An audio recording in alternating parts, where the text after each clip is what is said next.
I have traveled many moonless nights, cold and weary, with a baby inside, and I wonder what I've done. Holy Father, you have come and chosen me now to carry your son.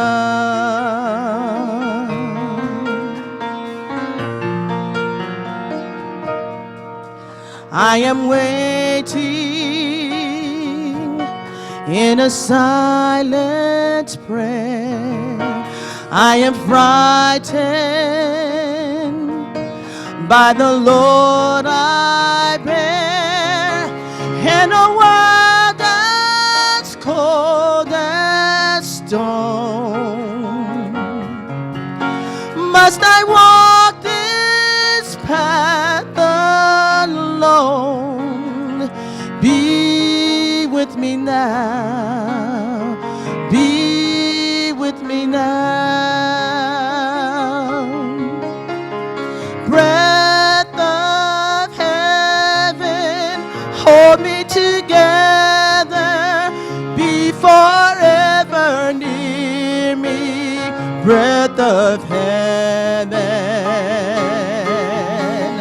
breath of heaven, lighten my darkness. Pour over me your holiness, for you are holy. Breath of heaven.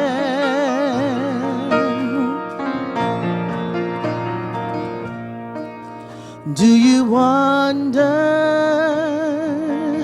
as I watch my face if a wiser one should have had my place? But I offer all I am for the mercy of your plan. Help me be strong. Help me. Help me. Breath of heaven, hold me together. Be forever near me. Breath of heaven. Breath of heaven, lighten my darkness. Pour over me your holiness, for you are holy. Breath of heaven, hold me together. Be forever near me. Breath of heaven, breath of heaven, lighten my darkness. Pour over me your holiness, for you are holy. Breath of heaven.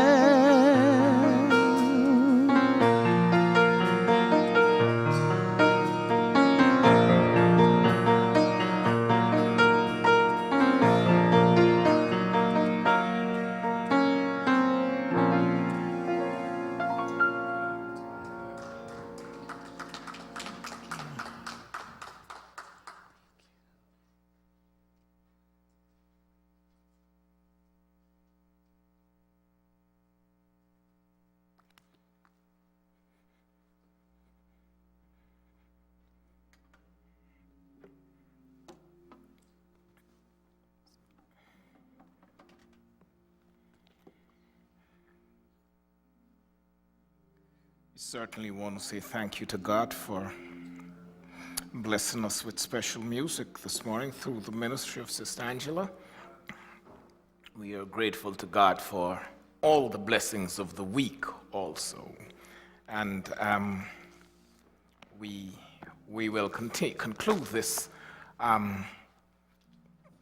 series of talks on family. We will talk a little bit more on that next week. And then after that, it would be dispersed in the multitude of things we say from the pulpit. So welcome again to one and all. If you were not here at the time when we did our official welcome, we regret that because we like to identify saints by name and welcome. And because Brother Olton doesn't like me to say welcome to him, I'm just not going to say too much welcome to him this morning. Amen. Amen. All right. So if two of the younger saints can help me out here, fleet of foot, Claude, come help me, and Brianna or Avon or Laurel, anybody who is. I know those ladies probably taking time to put on back their shoes so they can come up. So, because I need every family. It doesn't have to be every individual, but I need every family to have one of these. And you don't have to, you can have every family, not every individual. I might not have every one for every individual, but every family. And you don't have to look at it now. We look at it a little later on time in the during the service. Okay?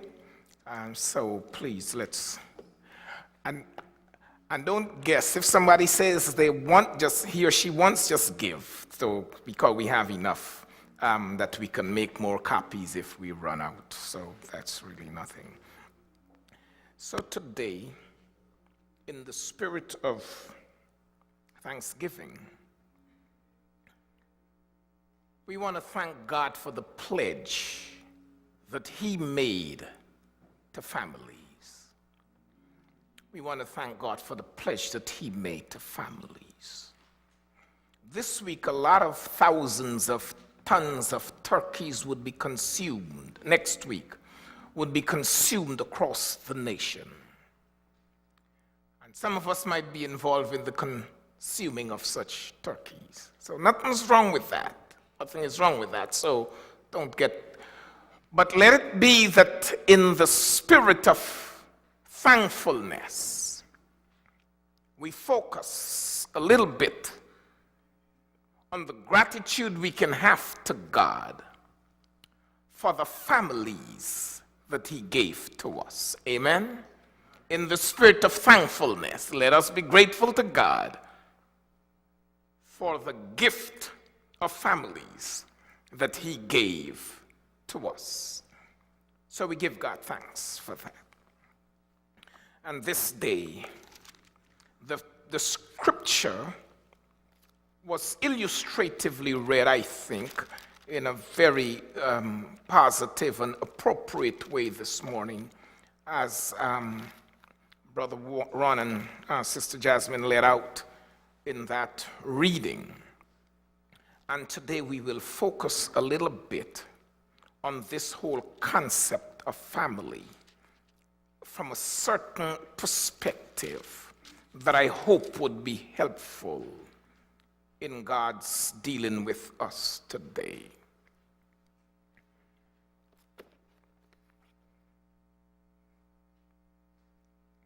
I want to just read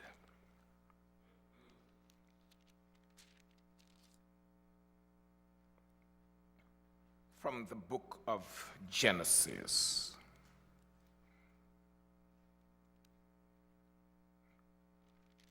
And I want to read from chapter 17. And it says, I'm reading from verse 1. It says, when Abram was 99 years old, the Lord appeared to Abram and said, I am Almighty God.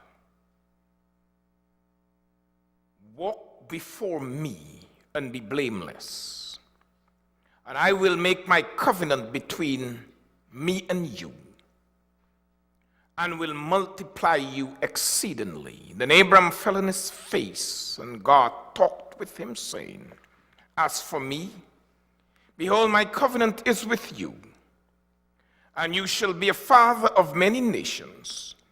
No longer shall your name be called Abram, but your name shall be Abraham, for I have made you a father of many nations.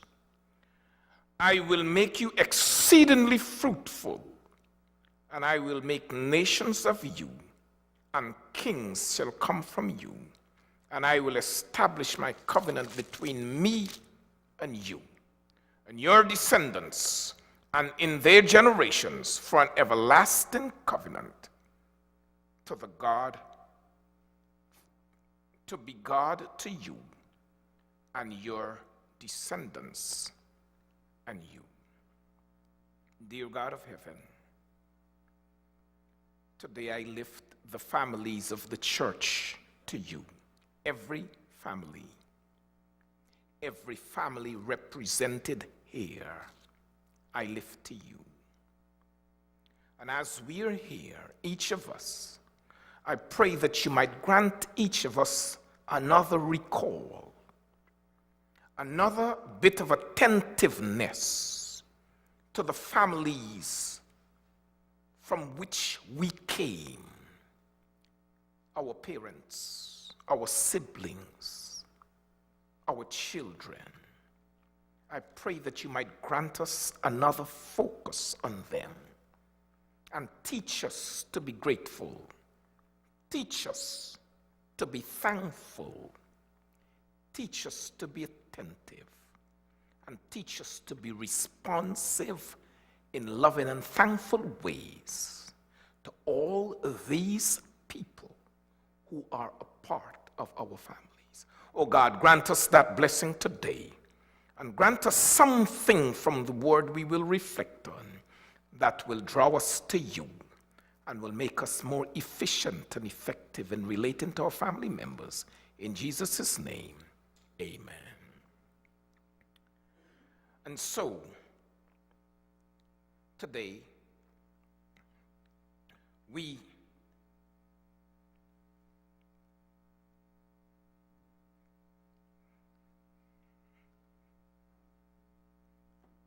I know we did this work already for the day. It should work, all right?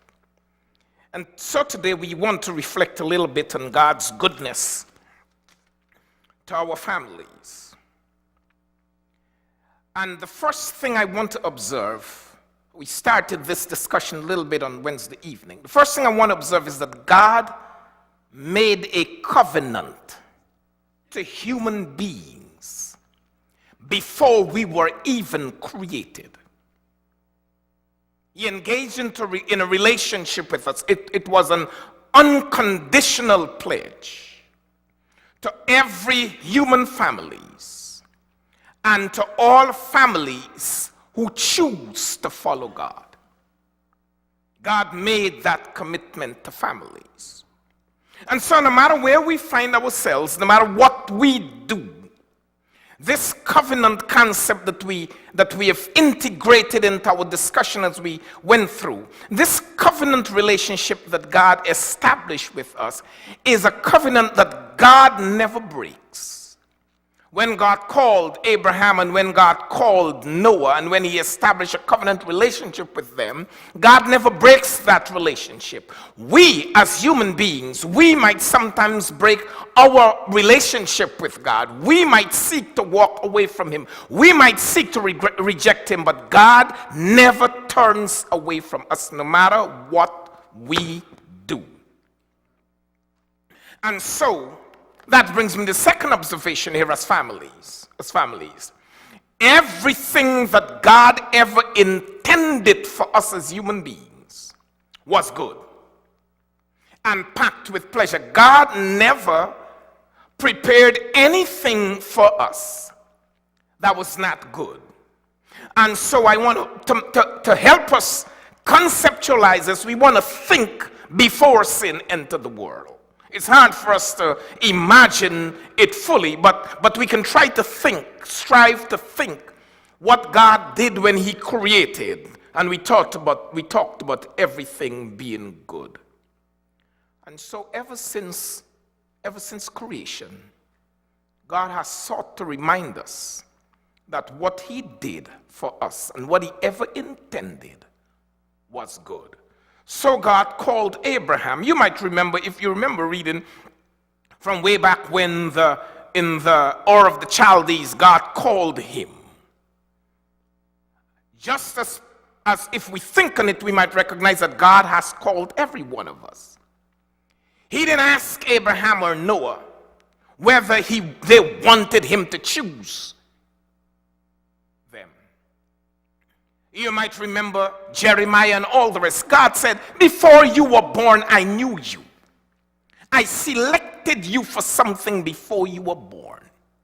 The same is true for each one of us. And the same, further, is true for each of our families. We may not always want to fulfill God's plan for our lives, but God is always seeking to fulfill his plan for our lives within us. That's what God wants to do. That's the kind of God we serve. He's a covenant God. And so, what God intended for us was packed with pleasure. So, this brings me to the next thing I want to get to here real quick. Pain never was of God. No pain that human beings experience explicitly can we ever say this was of God. So again, I say to get this, we must think before sin. Pain originated in the mind of the devil and entered earth as a consequence of sin. Pain continues within the actions, sinful actions of human beings. So Romans made it clear.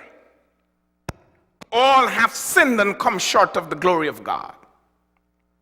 In addition to that, the Bible makes it clear, Romans 6:23, the wages of sin is death. Now, death's tentacles enter human life before we actually are physically dead. We experience pain as a result of the dying process, death. And so these things came after sin. I'm struggling here to make a point that will stay integrated in what we're doing here. First of all good is of God. Evil and pain are of the devil. Are we together still? Stay with me. They're the consequences of sin. Pain is the consequence of sin and the devil. Sinful actions. And so that's the world we live in. What relevance is this? Of what relevance is this to family, to discussion about family? Why is this relevant as we talk about family? This week, a guy was arrested in one of our sister states. 30 years after the death of his wife. 30 years after the death of his wife. The wife's body was found on the top of a grave in a cemetery. He left a bar with her witnesses. Witnesses testify that he left the bar with her and went. His wife. He took her out there and he killed her. 30 years after, DNA evidence was able to link him directly to the murder. What does pain have to do with a discussion on family? Because oftentimes the people who inflict the greatest pain on other people are family members. Is it making sense? Oftentimes, the people who inflict the greatest pain on other people are family members. Various aspects of pain: physical pain, psychological pain, social pain, mental pain, emotional pain. These are all aspects of pain that people experience. pain. And so if anyone wants to, if we expand this discussion, it is about, and in family, one of the analogies we've made here from time to time is that when we talk about family, we include within this context church family also. We include in this context church families also. When I say church families, I mean the group of families who belong to a church that we call the church our family. That's what I mean. So pain. Multiple dimensions of pain. The family. I read this week somebody said we are a strange little band of characters trudging through life, sharing diseases and toothpastes, coveting one another desserts, hiding shampoo, borrowing money, locking each other out of our rooms, inflicting pain and kissing to heal it in the same instant, loving, laughing, defending, and trying to figure out the common thread that bound us all together. Family. Family. When we talk about physical pain, it's pretty, I think, easy to conceptualize. It's a specific, noxious stimulus to a part of the physical body. So I put my hand on the hot stove, I get burnt. That's pain. Physical pain. Somebody slaps me. That's pain. Physical pain. We all have experienced physical pain from time to time. Some of us, by the way, before I go on too much further, because the way I broke down this series, I wanted to deal a special section on discipline in families, and I didn't have an opportunity to do that. But part of what has happened is many of us have experienced the first pain that one human being would inflict on us for our lives. We experienced it as discipline within our families. As a matter of fact, some of you sitting right here today, God has blessed your life so much so that you can hardly testify about anybody else hitting you other than a family member. Discipline. And some of our families have argued, some have argued that that's biblical. And they come up with real nice sounding texts like, spare not the rod and spoil the child. And foolishness is bound up in the heart of the child, the wise man said, but the rod of correction will drive it far away. We like these things. We like these things. But this is not the focus of my story today. But I have to do this detour because I ran out of time. I gave up 2 slots for this series. So I just ran out of time to get to that with the depth that I want to get to. But let me just raise a word of caution. Some of you are planning to get married, and you might be the ones who might need this word of caution more than the rest of us who are grown and gone. And not gone yet, God bless. Let me just make sure.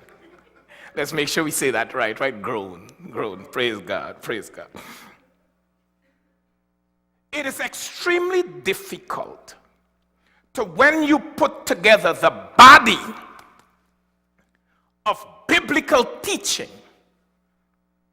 when you look at everything the Bible teaches about human relationships with one another, it is extremely difficult to establish, beyond doubt, beyond reasonable doubt, that it is appropriate to inflict physical pain on children as a major means of discipline. And so what I'm trying to say here is, in Old Testament times, the Bible came to us as what, in a pattern of what we call progressive revelation. The Old Testament has instances where we should put people in the outside and stone them for certain behaviors. Yes. And so it is extremely difficult for me to pull from that body of teaching without doing proper exegesis to find a item to item application similar to how it was in Old Testament times, because after the cross or before the cross, when Jesus was here on earth, he made it clear. He said, you have heard it said in times of old, Matthew chapter 5, you have heard it said in times of old, thou shalt do no murder, for example. And you say, yes. He said, but I say unto you, it's not just to physically murder. If you hate a brother or a sister, that is the equivalent of murder, meaning hate to the extent that we want injury or harm to come upon the person.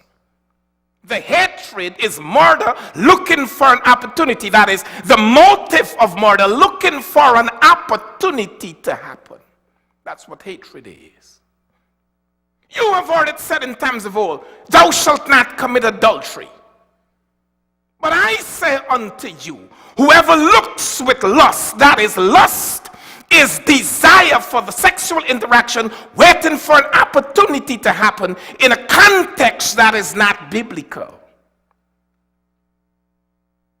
I'm saying all of that to simply say Jesus went on and on there in that Beatitude passage where this discussion started. Jesus went on and on to illustrate that the way you're interpreting some of these Old Testament things, you need to stop. There is a more pristine, there is a more noble, there is a way you must look at it, and it's the way I look at it. And when he was ready to leave, he said, by this shall all men know that you are my disciples, if you have love one for another. And then he proceeded to illustrate what the love was. He said, you shall love one another, not as you thought the Old Testament said, but as I have loved you. And the principle of loving as Jesus loved is applicable in all families, including the way we relate to our children. So I wish to God that I'd always done what Jesus wants me to do, because it's not just about a physical pain, it's any kind of pain that we inflict on our family members. It is not of God. It's not of God. So some of us just ask forgiveness and just let's don't go back there. Am I making any sense? Y'all don't like this thing. Y'all, I see you don't like this, so let me rush away from this. But it's biblical. It's biblical. And so. Well, I don't want to rush so fast from it. Let me just stay with this just a little bit. When I got two little angels in the house here just now, I just saw them running around. They came up for Bible story. When you look at a little child and hit the child to make the child cooperate, who are you venting for? The child or the adult? How often do parents talk about spanking their children? It's not, a lady told me this some years ago. She said, who is the licks for? The child or the adult? Is it to allow the adult to vent? Or is it a carefully thought through disciplinary measure that really has positive results? You got to answer. But I'm talking to young people. I'm talking to people who are, everything we teach a child, one of the principles we work with is, this is applicable throughout life, for the rest of your life. So when Johnny hits Jimmy, he said, no, don't do that. Part of you're teaching a child, you don't hit people. That's what you're teaching the child. You don't hit people because you're upset or something. That's what you're teaching the child. That is applicable for the rest of the life. When he doesn't want to share his food or the toy, you say, no, share. You're teaching a principle that is applicable for the rest of the life. It's biblical. It's biblical. You're training. So when you hit the child, what are you teaching the child? What principle that is applicable for the rest of their life? Work with me. So when I don't get when somebody doesn't do what I want them to do, what do? Lift my hands or whatever I have and hit? Well, there's a word for that. When we become adults, there is within our society, there is no means by which, there is no time it is appropriate for one adult human being to hit another adult human being except to defend the self. That's what, legally, that's what is allowed. Or if you're playing football, of course. So we're trying to teach. And the physical abuse, we want to be careful that we don't teach it inadvertently by our actions. I deal with trauma kids a lot. And it's almost reflexive now. By reflex action, something happens and they're ready to fight and they hit and it's as if the reptilian brain traumatized people. They go through this. There's a part of the brain that empowers us to react by reflex as we develop as human beings. As a matter of fact, that part of the brain is developed first, so to speak. So the breathing and the working of the heart, those things that we have generally no direct cognitive control over, those things are working. Well, the part of the brain that's responsible for those also helps us with our fight and fight, so we know to run and we know to respond by reflex sometimes. And so these young people, these traumatized young people, sometimes that's how they react. They're not thinking it through. They don't have time to think it through. They never learned that. They learn to react by reflex. And that is the punishing physical hostility. That's how that reaction comes. It's not only physical hostility, but sometimes that's the key way of responding. And I'm saying that sometimes Christian parents, conservative Christianity, have been champions of this kind of domination and physical pain, conservative Christianity, and some of it has seeped into our church where we think this is okay. Now, I must confess that I have not always been as schooled in this as I am, but it is my considered opinion that many parents can get exceptionally good results because they're good parents. They can get exceptionally good results if they leave by leaving out physical punishment from the repertoire of disciplinary measures. Am I making any sense? Well, you all must go home and study it because this doesn't seem to be resonating with you too much. Psychological pain is an unpleasant feeling or a suffering of psychological, non-physical origin. It is a diffuse subjective experience and is differentiated from physical pain, which is often localized and associated with noxious physical stimuli. So psychological pain, we inflict on each other also. The physical pain may leave. Immediately when I move my hand, that pain starts to go away, and then I heal. And after a while, I forgot that the stove ever burnt me or something of the sort. Forgot it says, I don't feel that pain anymore. The diffuse psychological pain is different from physical pain. This physical stimuli leave, but the psychological pain often stays, a non-physical origin. Various kinds of pain, so the psychological pain. It's manifested in such things as withdrawal, isolation, depression. People experience these things. That's a part of psychological pain.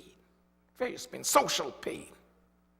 Psychological pain caused by harm or threat to social connections, bereavement, Embarrassment, shame, hurt feelings are subtypes of such pain.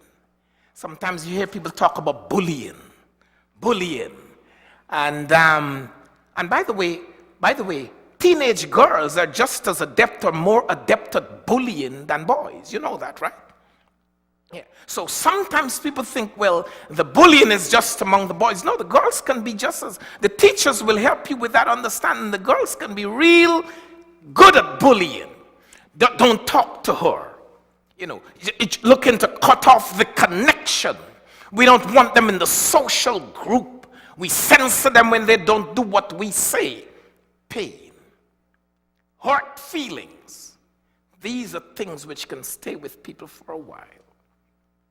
And then we have what we refer to as mental pain, result from extreme stress to the cognitive processes, thought processes, concerned about solving an elusive problem. So let's put it this way. If I run out of money and I'm trying to solve an economic problem, well, I simply wait around. I raise the money. I apply it. I think, how can I, put aside some of this, add some of this, and then I get that through. That requires some mental aptitude. And when it's done, it's settled. Another kind of psychological pain that is mental pain evolves when I'm dealing with an elusive problem. Such as, for example, how to get my husband, my boyfriend, wife or girlfriend to love me again, for example. Now, let me just illustrate it to you. If my wife leaves, and I want her to love me again, there's no formula. I mean, let's assume I'm doing a good, halfway decent job as a husband. Just so let's keep it in context, right? So let's say I'm being a decent husband and she leaves. There isn't much that I can think through, say, well, how to make this happen. This is an elusive problem. It's an elusive problem. It causes psychological stress, especially now for people who are doing everything that they know to be right. There is psychological pain there. And some young ladies got this boyfriend, he's the guy in the school, and everybody running after him. How are you going to make him love you? Sometimes the best thing to do is just walk away. Just let him go. Girlfriend, to love me again.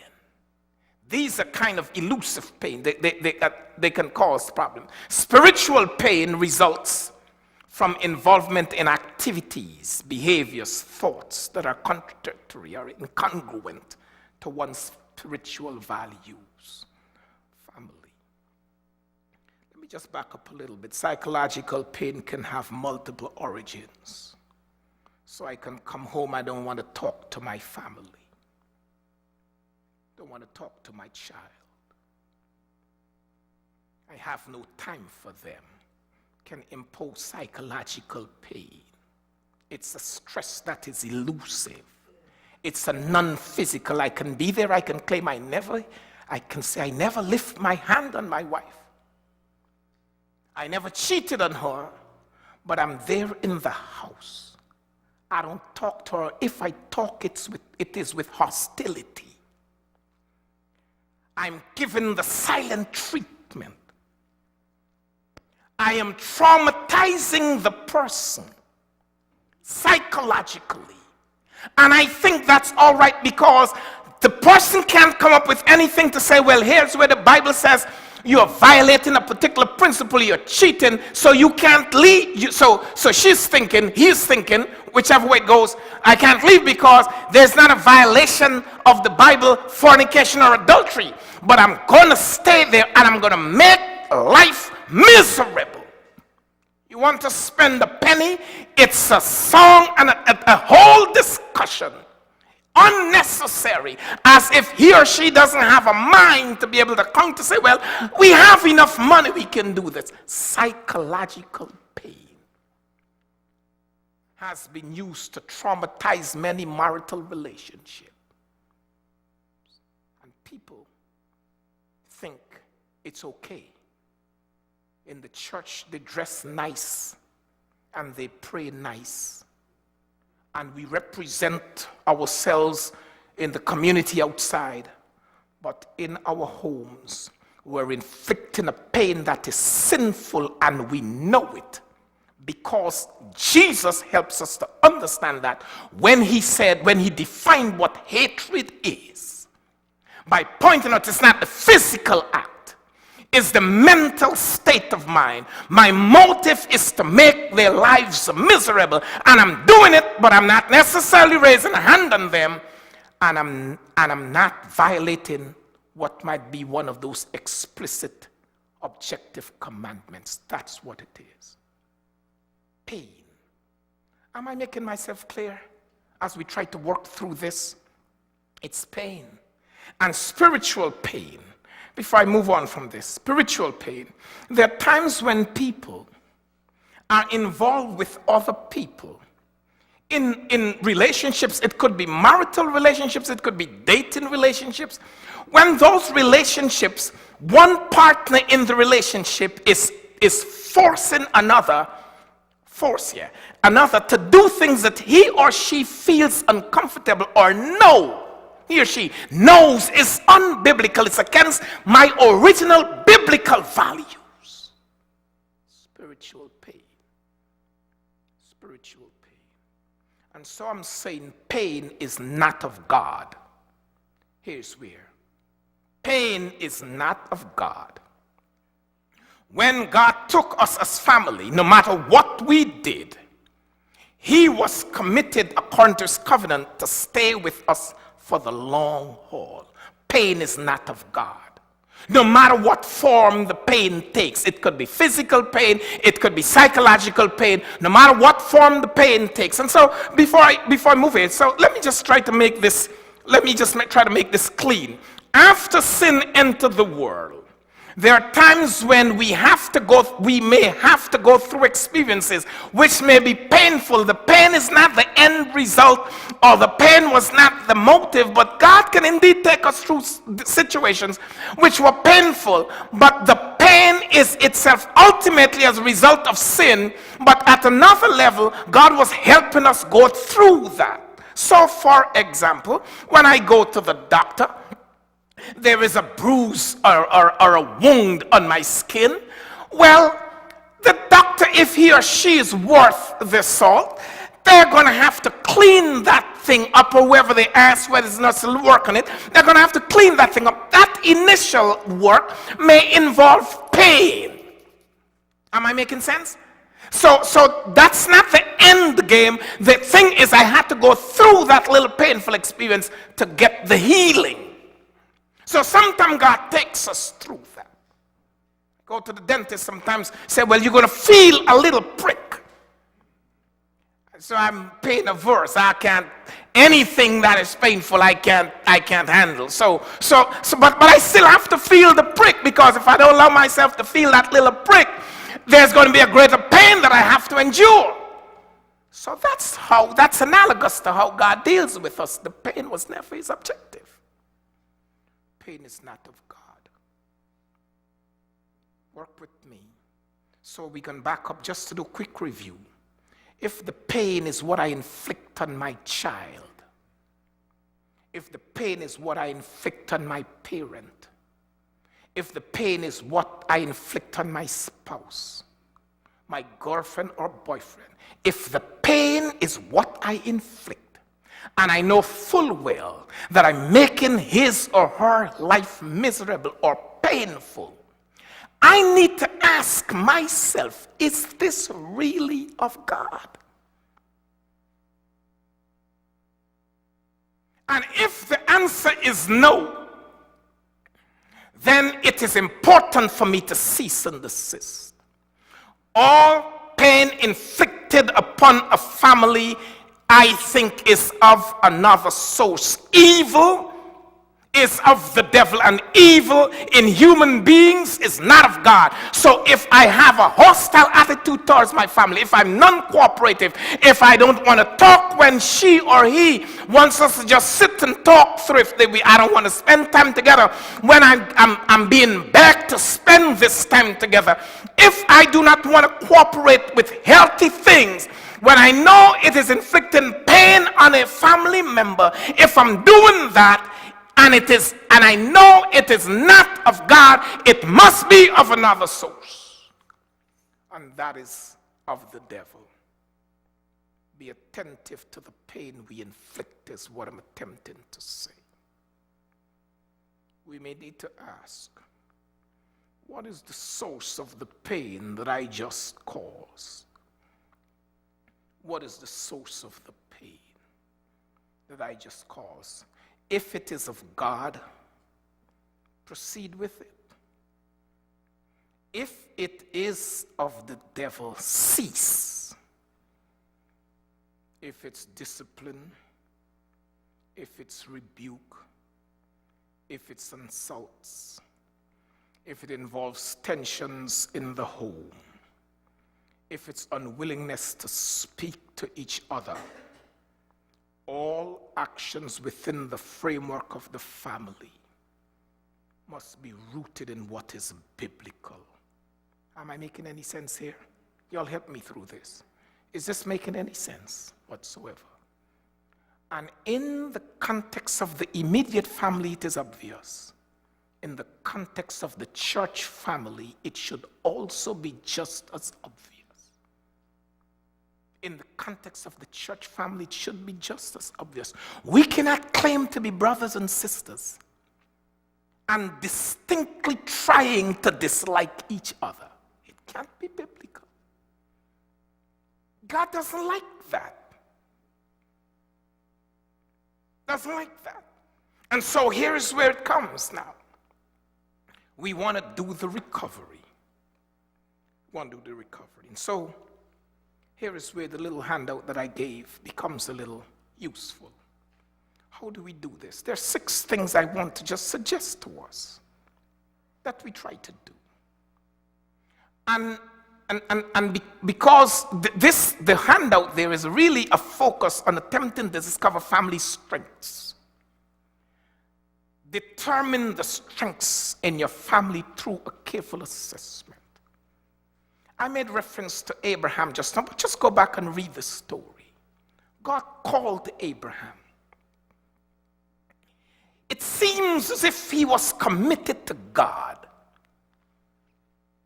So he was, as a matter of fact, it is said of him in Genesis chapter 18, chapter 19, I think, yes.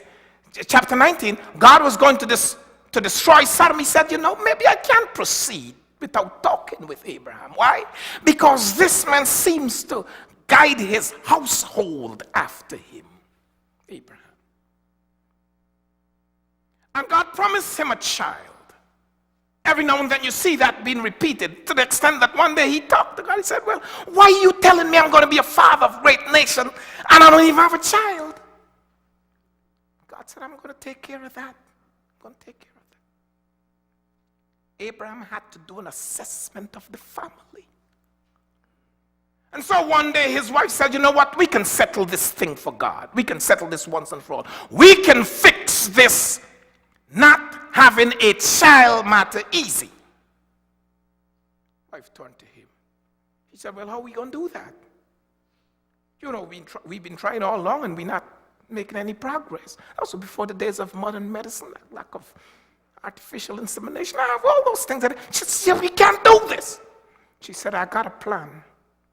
You can take, this was, of course, culturally appropriate in those days. Take my handmaid and you can lay with her and the child is going to be ours.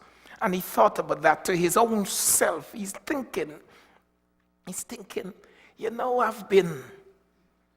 this is just not going to work because this is not how God seemed to be talking to me. His wife said, could have said to her, well, this is not God. This is me and you. We planning. God told us we need the child. So this is how we're going to get the child.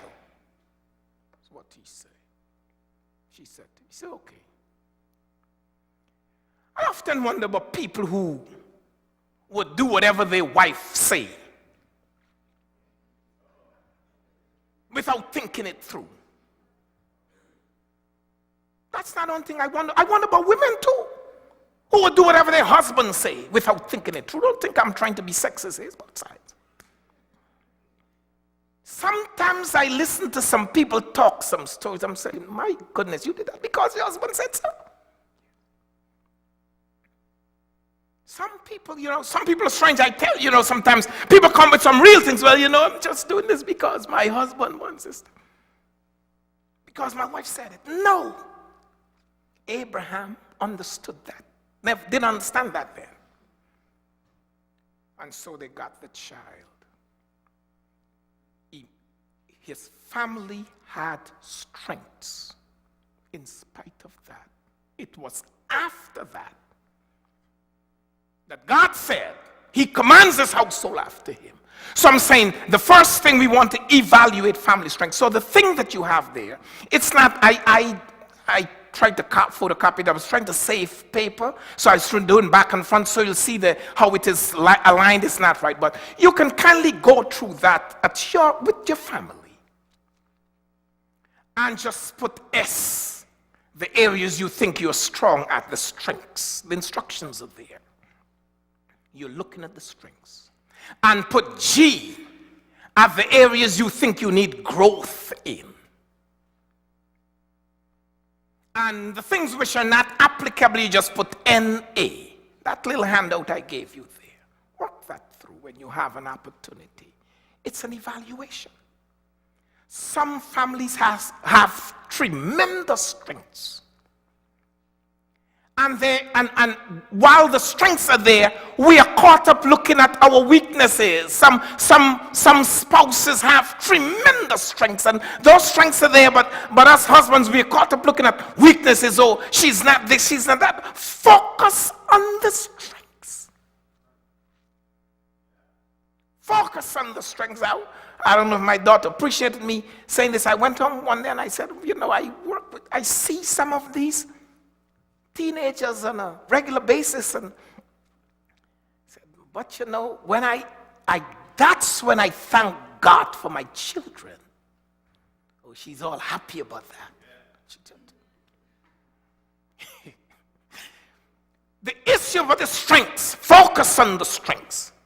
So with all of Abraham's weaknesses, you see time after time God talking to him and having a covenant relationship with him. So we want to be attentive. And then after you've gone through that, get together and dream for your family. Visualize together where your family can go, what you can become together. Visualize what you can become together. Abraham is not where you are. It's not what you don't have. Visualize what you can become together. Abraham and Sarah. God changed his name. God is prophesying to him right there. You're the father of the faithful. You're father of many nations. It's not what you are right now. It is what you can become. Thank God for what you can become. Visualize, dream. Dream for what you can become. And then the next thing here is develop goals for your family. Choose specific family goals.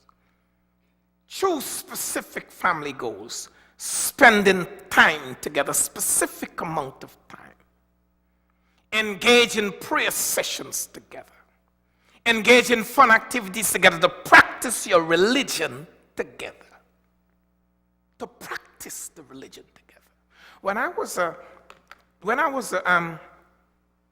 in little school, what we would call elementary school, we used to live in a rural area, and every Sabbath we used to have to pass one another wherever each other lived to get to church. And almost routinely, there's some people, their children went to church, but they didn't come.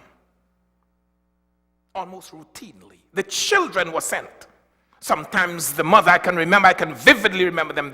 The mother, these Adventist folks I'm talking about, they're church people. The mother will come with the kids, but daddy wouldn't show up.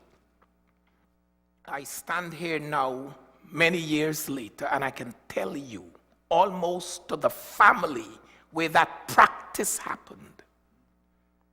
When those kids became adults, when they got to the place where they just made their own decisions, what do you think they did? They did what daddy did. They didn't have any interest in church because in their minds, at a psychological, non-specific, elusive level, they got the impression, well, church is not important for us men. That's what they did. So when they got to that place, so the issue is the strengths.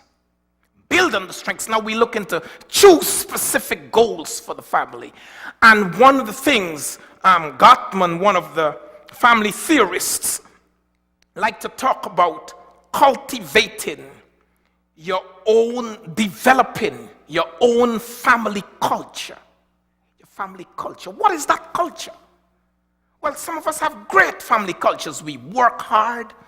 We teach the children about school. Those are great things. We do those things. But the culture, he doesn't reference this very much because he's not that big on spirituality. But the culture of developing spirituality within the family. Spiritual practices, religiosity, that actions which contribute to the development of religion, we also need to work on the family culture. And so we have that there. Practice the religion together. Choose. Oops. What did I do there? Oh, thank you. Yes, and the goals should be what we call SMART. They must be specific, measurable, achievable, realistic, and time sensitive. In other words, I'm not planning to start reading my Bible. When? No time attached. No. Start reading your Bible, for example, at a specific time. By the way, I needed to say this because we want to try it again next year. 2 years ago, I asked the church at the beginning of the church year, every time without fail this happens, almost without fail. I said, can we try to read through our Bibles together this year? That's what I said. That's the request I made. Having made the request, I also said, if you can't get through this year, that's okay. Just keep reading. Keep reading. About a month ago, I got a note from a family. It said, Pastor, I just want you to know that we just got through reading our Bibles. That's what a person said. This family just got through that. Said we stayed with it. We didn't finish within the year, but we got through. I was so grateful to God for that. Almost every time we asked the church to do that, people testify about what it did for them afterwards. Just to read. Just read. Every morning, whatever time you can find, just to read through. And next year we're going to do that again. So the goals must be specific, they must be measurable, achievable, realistic, and they must be time sensitive. Make an action plan for the family. Plan deliberately together about how you're going to achieve the goals. Plan. A day came when Sarah, the very person who told Abraham to go sleep with the handmaid, got upset with the handmaid. What were you thought you were doing in the beginning? She lives there in the house. She got pregnant for your husband. What do you think? She felt the young lady was disrespectful to her. That's my word. Sarah didn't quite say it that way, but that's what it meant. And she told Abraham, get rid of her. Abraham said, that's what you want me to do? She said, yes. So he packed a half a sack with water and bread and sent them away. You want me to get rid of her? She said, right now. He said, okay. He packed and sent them away. They went, and an angel came to her and said to her, she's pregnant. The angel said to her, you can become a mother of great nations. Work with me. promised Abraham he's going to be a father of many nations. Told this lady, you're pregnant with Abraham's child. It doesn't quite say that, but you can make the connection. The angel told her, you're going to be a mother. Great nation within you. Told her, now, the angel told her, now straighten up yourself. Be respectful to your boss. Go back there and stay respectful to the boss lady. Don't be rude to her. She said, okay, went back. She stayed there for some time. Now, Sarah gets pregnant. She gets the baby. They're having a special celebration.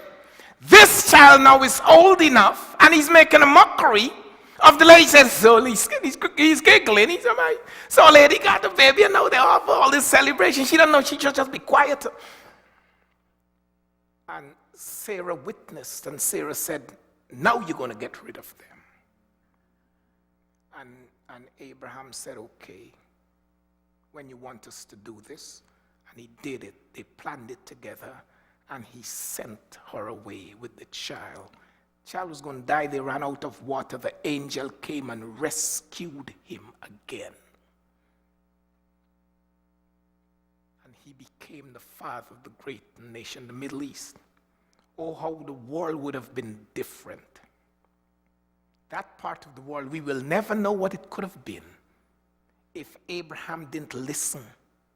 And if Abraham didn't act of his own volition. So I don't want to blame Sarah only now.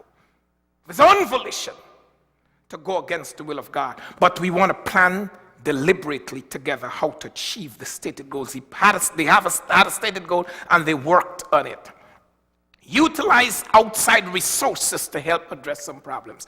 There are times when about 90%, 90 to 95% of problems that families encounter, with simple guidance, they can fix them. There are times when there's need for outside resources to deal with the challenges, to improve on the strengths, or to solve some specific problems. There are times when we need that. So let's stay with that by the grace of God.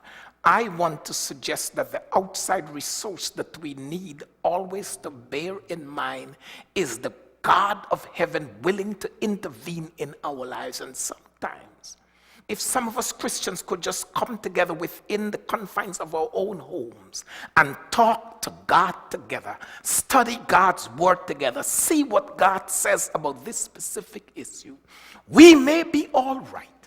We may be all right. God is willing to take us through. God says, I'm never going to leave you alone. So all that Abraham went through, he never forgot to keep God engaged in what he was doing. Never forgot that God was always involved in his life. So no matter what Sarah did, he was not going to walk away from his wife. He chose to stay there, and this brings me to the final observation here. This is a commitment for the long haul. It's a commitment to the process of family improvement. This is for the long haul. God does not want us to say, well, if this happens, I'm walking away. It's a covenant. A covenant is not a contract, it's a covenant. It's an agreement that says, I'm going to unconditionally love you. Then we're going to lean on the grace of God, unmerited favor to see us through, unconditional love to see us through.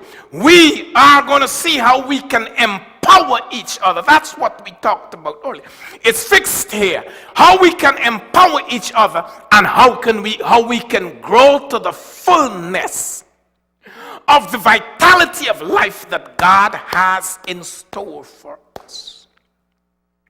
It is the challenge that God wants us to be attentive to these challenges, but he also wants us to grow the strengths, and deal with anything else that comes in the way. It's a commitment to the long haul. Somebody sent me a note the other day, said, I want you to do the wedding of this person. I said, well, you want me to do two things? One involved blessing of a baby, and one involved performing a marriage. Somebody said, well, I can bless the baby anytime. But I would want us to talk before I do the wedding. And the person understood because also of religious orientation. Because you see, getting married is not just about the joy of the marriage. That is a central part to it. But what is the perspective we bring? Is there a commitment to the long haul? And so my thing was we needed to be able to do the counseling together before I can proceed that next step, because as Seventh-day Adventist ministers, we invest a lot in marriage. We love, church people, not just ministers, church people, we love weddings. We love weddings. I'll go to a wedding without invitation. We just love, and it's not about the food, the fellowship. The food, yeah, maybe the food, but the fellowship. It's just, I just love to see those things, just to be there, to see people commit their lives together and to pledge their troth to each other. That's just something special. That's just something special. And I like to encourage people, well, when y'all getting married? Well, we don't know. How long you been? We've been dating for 7 years. Well, we don't know. Why you dating for 7 years and you don't know whether or not you want to get married? No, just, sometimes people, well, let me just leave that. That's not the focus of the day. It's the commitment to the process. Marriage, family, go through trauma, difficulties, hardships. The patriarch of whom we speak, none can ever say his marriage didn't have hard times. None. Abraham, outside child, within his household, his wife's handmaid, he slept with. He was sleeping with, because chances are it's not one night she got pregnant. So just rough stuff. Wife upset with him, put her out when she told him go sleep with her. Just mess.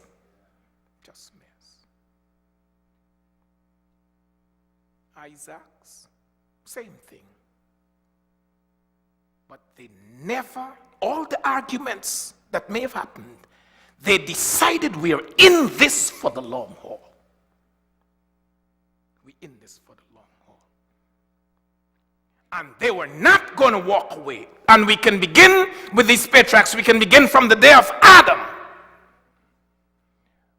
Murder in the household. He could easily turn to his wife and say, this is what you caused. We're in this for the long haul. And that's what Jesus wants us to be. So the child doesn't act right. We're in it for the long haul. It's my child. We're in it for the long haul. It's a commitment to the process. I read a story this week.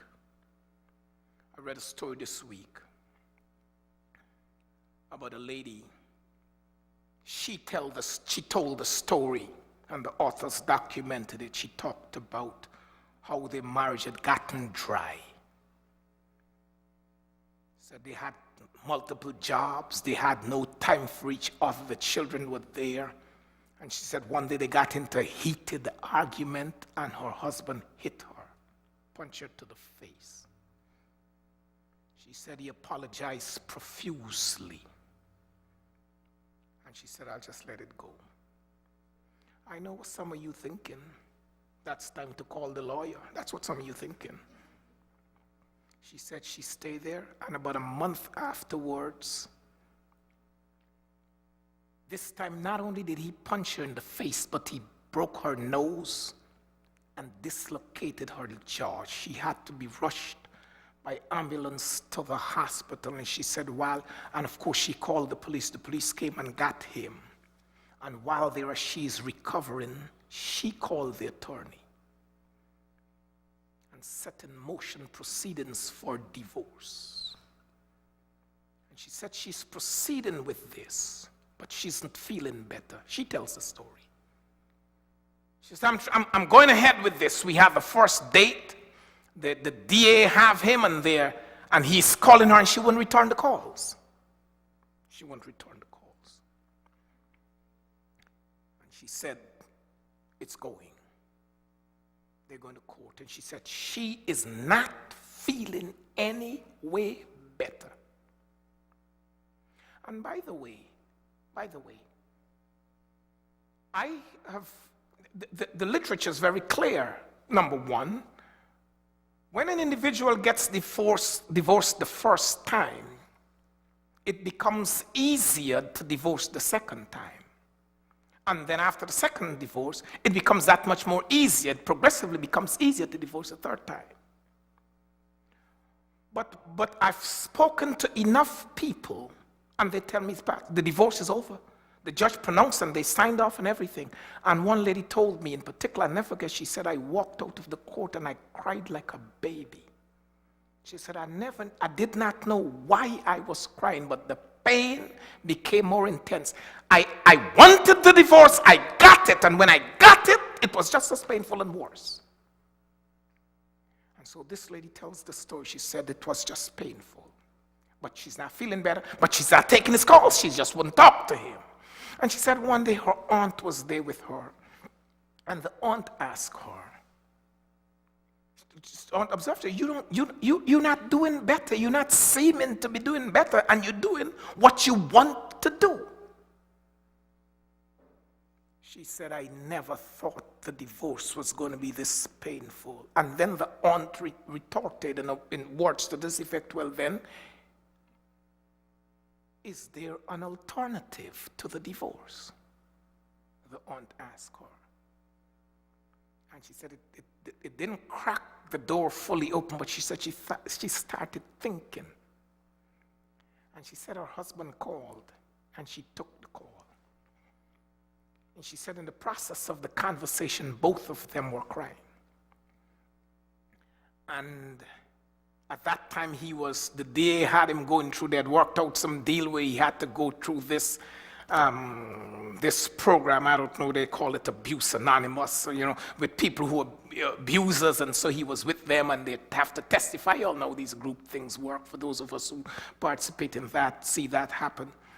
And so he was there, and she'd sensed that he was experiencing some growth. And I know what some of you are saying. Don't take him back.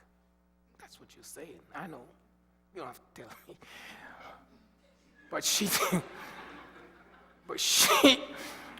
He asked if they can meet and start talking again, and she said they did. They met, and they started talking. And at the time of the telling of the story, was something like 20 years after the reconciliation. And she testified, her words were, it was worth the investment. To save my family and my marriage, she said, it was worth the investment. It's an investment. Nothing good just happens. And within Christian churches, namely including Seventh-day Adventist churches, many of us think our marriages, our families can just happen. We just pray and it's going to work out. It requires attentiveness and work so that we can build the principles necessary for successful families. The investment. A guy stood at the side of the ocean, the beach. He's there with his son. And the waves kept coming in.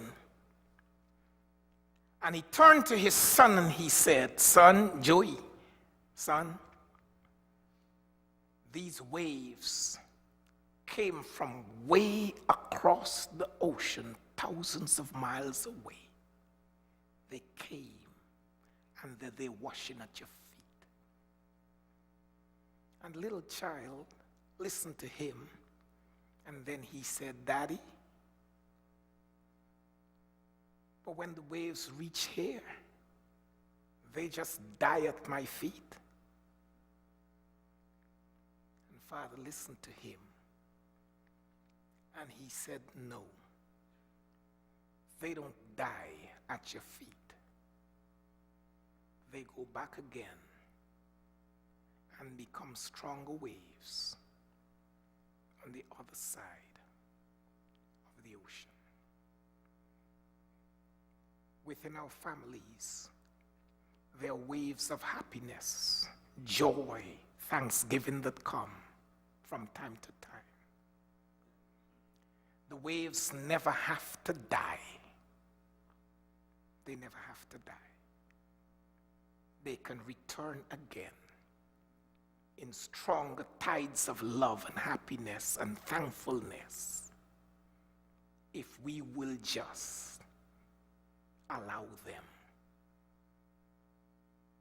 By beating at them, working on them, enabling them to empower our lives. Shall we bow our heads for prayer? Eternal God, we give you thanks for your goodness to us, for the families that you've given to us. We give you thanks. There's so many strengths in our families. We do not have to focus on the weaknesses. We can look for areas of growth and see them as areas of growth. We pray that you might grant us the willingness to work. As you provide us with the strength, give us the willingness to work to ensure that our families become what they need to become with our partners, our spouses, with our boyfriends, our girlfriends, with our children, with our parents. Give us the wisdom and the strength to work so that these families can become what you want them to become. Do not let the waves die upon the shores of our hearts. Be there, O God. And so today, we ask you to teach us to eliminate pain. Because pain is not of God. Whatever the pain is that we inflict, it's not of God. So forgive us all. For where we have made mistakes, and empower us now to love as Jesus loved. Because it's love that makes us happy. It's love that smooths the way. God is love. We are his little children. God is love, and we should be like him. So Jesus might be able to say of our families, by this shall all people know that you are my family, if you have love one for another. And if you love one another as I have loved you. So God bless each of us here today. And let our hearts' light of love continue to glow. We pray and we thank you in Jesus' name. Amen.